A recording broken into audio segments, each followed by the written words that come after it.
This is a piece that probably most people know. Honestly, it's about anyone. It's an everyman story. It's an every person story. It's about small voice that starts to talk to you that suggests that you could have more than you already have.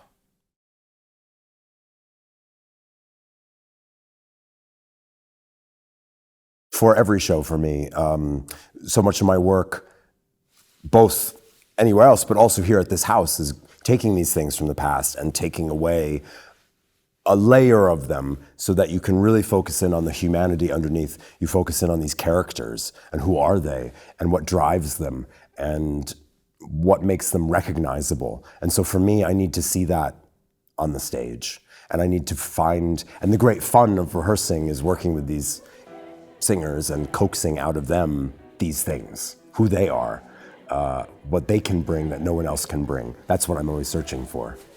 Yeah, I guess you meet this guy, his name is Macbeth, and it's suggested to him that he is going to become the king.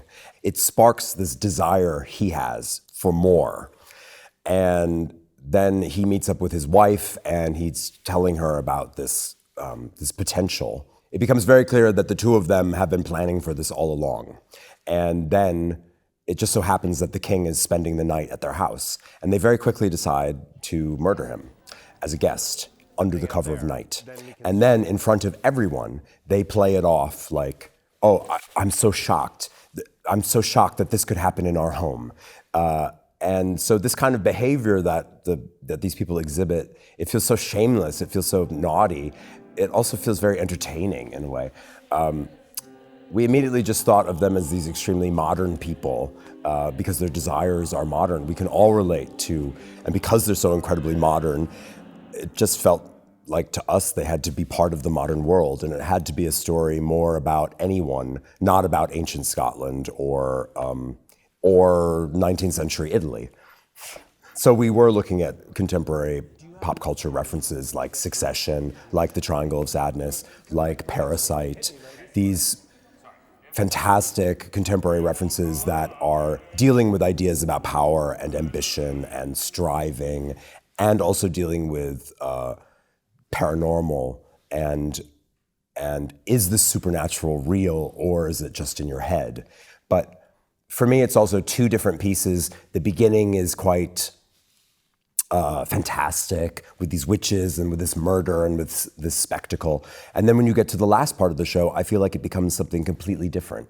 It becomes way more profound and real and kind of romantic in the way that it really seems suddenly concerned about the people and less about this couple. And you see how this couple, in fact, actually fracture and they become all of these things that they've done to become closer as a couple, as a team, actually have brought them farther and farther apart by the end. And in a way, that's the real tragedy of it.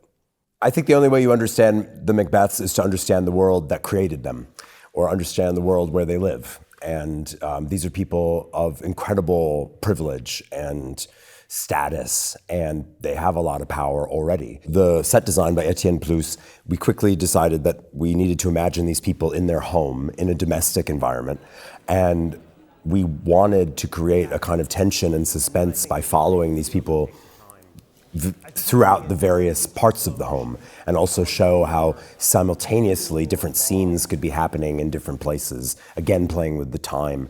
And so in addition to moving people around, we're also figuring out how do you move the spaces around? How do you move moving people through moving spaces to tell all this story? Okay, so the two challenges of the piece is the way Verdi deals with time. Sometimes time moves very fast, sometimes time slows down. You have no idea if it's happening over 2 weeks or 20 years.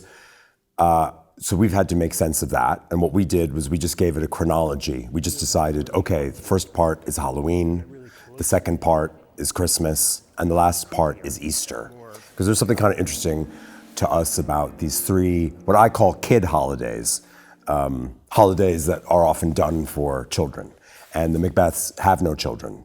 And that's a big hole in their lives. Also because everyone around them has children. And Macbeth is obsessed by paranoia about legacy. another challenge of the piece is that I just think it has many different qualities. It's not like one thing. Some parts musically I find very funny, sometimes I find very profound, sometimes very romantic, sometimes a little bit kitsch. And so I think you have to make a production that has room for all of these different feelings and qualities and colors because they're there in the music. And I think that's something that's very unusual about this piece for Verdi and for all opera. I can't think of many other operas that have such a variety of moods that you, as the director, have to embrace. I think the biggest challenge is just putting together a piece like this because there's almost 100 people on stage and 400 costumes and children, and it's just a big thing to put together. It's real grand opera. Okay, we're going to do that again from the Rimachete, and we're putting in a new Flayance.